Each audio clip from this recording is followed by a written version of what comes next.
I've gone and bought a DC07 Origin for a tenner. Apparently it makes a screaming sound. I haven't turned it on yet. Let's see what it's all about.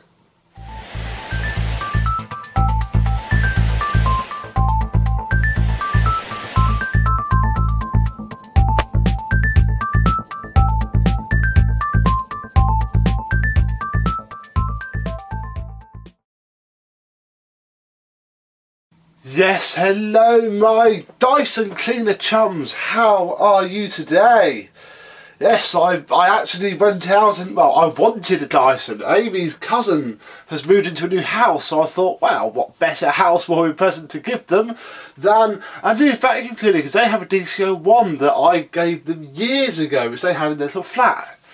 And I think it's time for an upgrade, so I was trying to find, so it's always the way, isn't it? Whenever you want something, it's never there. I've been ignoring DC04s, DC14s for months because I've just got no real want for them. Since I actually want one, none about. So when I got a Facebook message saying, would you want to buy me old Dyson for 10 I don't want it anymore, I went, go on then. So she dropped it round, and here we are. Now I'm only mostly sure they're going to have it, because it's not an all floors, there's no clutch. And I can't remember how much carpet they said they had. I think it was mostly carpet. If it was, this would be fine. But if it wasn't, well, I'll just have to sell it. And we'll give them something else. So let's have a look at the machine itself before we get too far into proceedings. And we'll start at the top, because it's utterly filthy. It's been used heavily for DIY, I think, judging by the paint and plaster everywhere, but you know, it's not in too bad a condition. There's only one bit of damage on there. The cable is fine, so it's just covered in bits of paint really, which can be easily sold. It's got all of its tools, which I was quite amazed at. The upholstery tool, there's none of the tools that well much used, to be fair. If they are, they've been used very carefully, because that's got both of its litter pickers on it, which is astonishing for a £10 Dyson of any description. Dusting brush is in good order, a bit dirty but good order. Even the crevice tool isn't too completely smashed about, so that's alright really. The wand, very good condition. See the hose. The hose isn't torn. Wow. This is looking quite good. It's a bit dirty, but that'll wash up an absolute treat, really. Cyclone is going to be full of rubbish, so that's something to look at. And it is also blocked up, as I can already see from in there, but we'll leave that for now just because that's going to be a bit messy. Let me move you down and I'll show you where the bit of damage is. So here we have the cleaner head, and it is covered in really deep gouges and scratches, which is a bit of a shame. But apart from that, get it off of everything, it's not clogged up, just heavily DIY-ified. Oh, was I clever enough to get a screwdriver small enough to take this off? Let's have a look.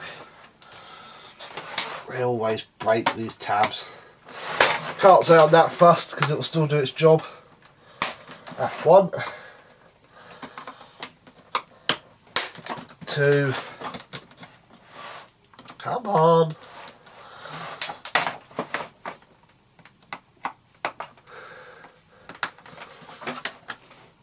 The screwdriver is about 5 sizes too big for this particular job. Oh, I don't think I've got any others though. Let me have a look in rubbish tool corner. No. Oh. Bother. Yeah. Come on, you're loose. There we go. That's fine. I sniffed that fast.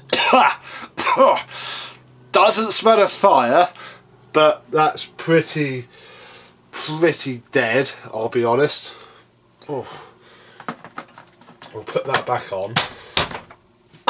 got to sniff that far too deeply. But that's okay. Underneath is filthy, but the brush roll is in good order. It's fine. Even the internal hose isn't torn. I am quite amazed. I think you'd best just skip everything now and plug the thing in. So we'll pop the cyclone back on. It's off, I'm fairly sure.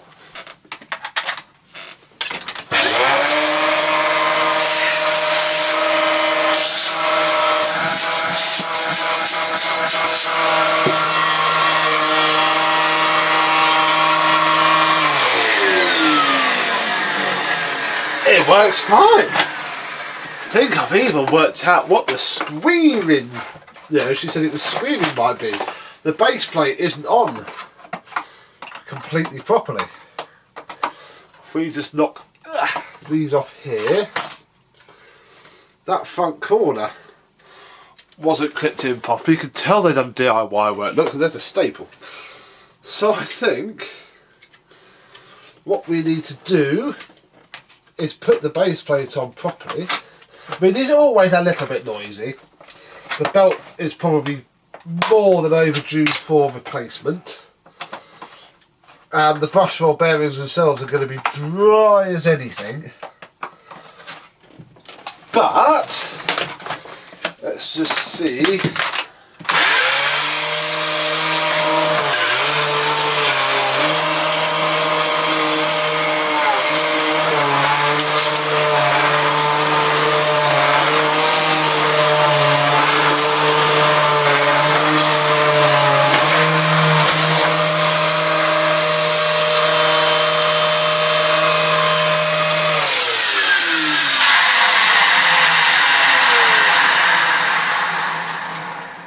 That's just a brush roll issue. I am completely convinced that that is not a problem with the machine. We shall just do a quick double check again, but this time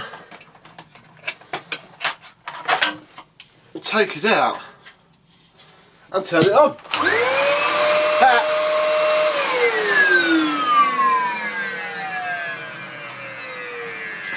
Nothing wrong with that at all. It's just the brush roll and it's melted a little bit there, but ooh, these don't sound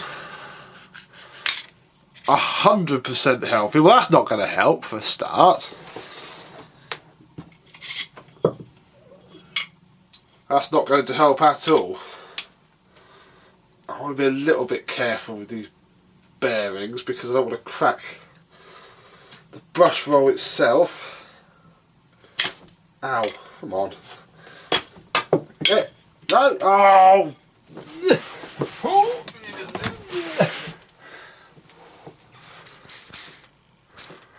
Crikey, that is terrible. I wonder.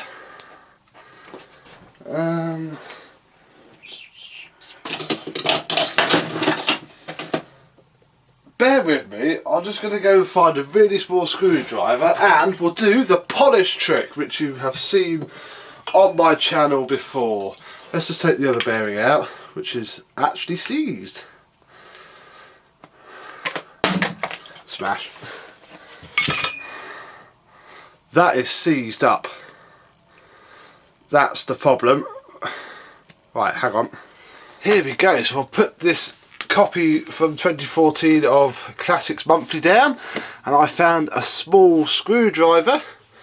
We'll start with the completely seized one first, so we'll pop this middle part out. As you can see, it's full of dried on crud, which we'll want to scrape out, but we'll get the other side off as well. Oh, even more, look. So that's where the whole thing seized, got really hot. Basically melted the grease together. We'll use the dusting brush because we want to get as much off as possible before we force it to turn, which it is now doing, and eventually it will go nah and spin really well once it lets itself go. from its encrustedness, which that has just about done. So we'll stick one cap back on, then we'll get the furniture polish, which is always a jolly wheeze, and immediately look, done. Obviously this needs to be, I missed that completely, this will need to be filled up with actual grease. This is not a long-term thing at all. It might work quite well, but I wouldn't fully recommend it. We just grab a cloth just to wipe off the excess. And, well, I'll be honest, you couldn't tell that was a second-hand bearing now, could you? Beautiful! So we'll pop it back in the brush roll. The easiest way to do that is to put the axle through, and obviously it should sit properly. We'll do this one because it's dry as anything, but I'll be honest, because it turns, I'll just take the one side off and fill it up.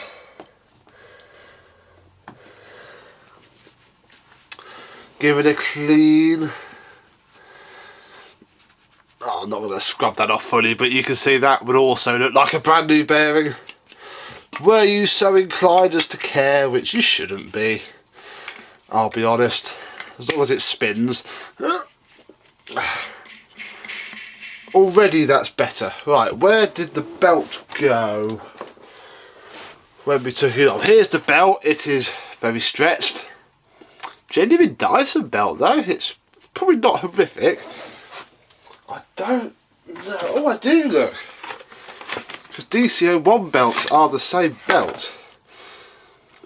In fact, I can prove that, I think, because we've got 00527-1-1, 00527-1-1. So we can actually see that the belt is in perfect working order. In fact, that must be a... Oh no, they are slightly different. But not enough to notice. Tell you what, let's stick... I'm going to put the original belt back on because I haven't quite got my tools to stretch a belt on, nor can I quite be bothered. It ran fine. I couldn't stop it with my hand. It's generally good enough. This thing will live to see a refurb, especially now the motor runs, so it will get a new belt anyway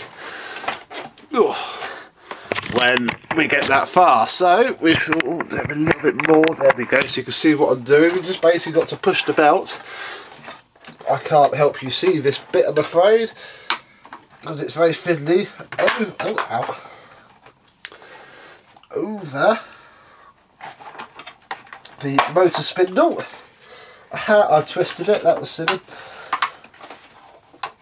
Without having a twist in the belt, because that would be very silly. There we go.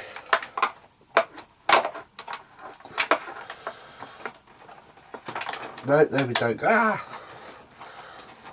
It's going on to there we go. We'll give it a bit of a spin by hand. And then we'll put it all together and we'll see if there's a difference. Before we turn it on, I haven't turned it on yet, I want to see how clogged up the cyclone is. And to do that, we're going to have to open the lid very carefully. Oh! Crikey! That is terrible. Gosh. That is a full thing. Let's take the lid off.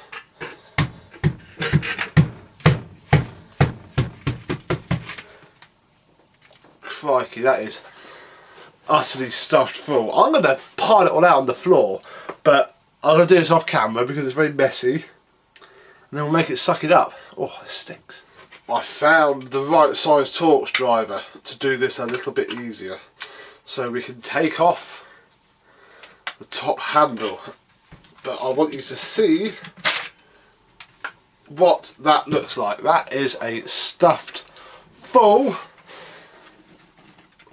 Wow. Hang on. it's still coming. There it goes. You didn't see any of that, but you can see this. That is what we've just taken out of there. Right. The air is thick with dust. So I'm going to put this back together now. And we'll make it clean up its own mess. Okay, so the Cyclone is back on the machine. We haven't looked at the pre-filter, which isn't terrible, although there's a lot of grit in there, so we'll add that to the pile, but I'm not going to bother cleaning that off. Ready?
So there is nothing wrong with that, and as you can see, that held half of its capacity of dirt just inside the Cyclone itself. Crikey, this is going to be a filthy job to wash it up, but wash it up we shall. It can survive. It runs absolutely fine now. The brush fell sounds absolutely normal. So basically, once I'm going to double check their flooring situation and see if a machine without brush control will be suitable for them. If it is, they can have it. Once I've cleaned it up, obviously. If it doesn't, I'm just going to sell it, because I'll probably get 50 quid for it. It needs no new parts. It just needs a clean. So £10, well spent, I do believe. Very happy with that. Thank you for watching. We got it working. Next time you see this, the bin at least and everything else should look a lot cleaner than it now does. So, thank you very much for watching. And I shall see you soon. Bye bye.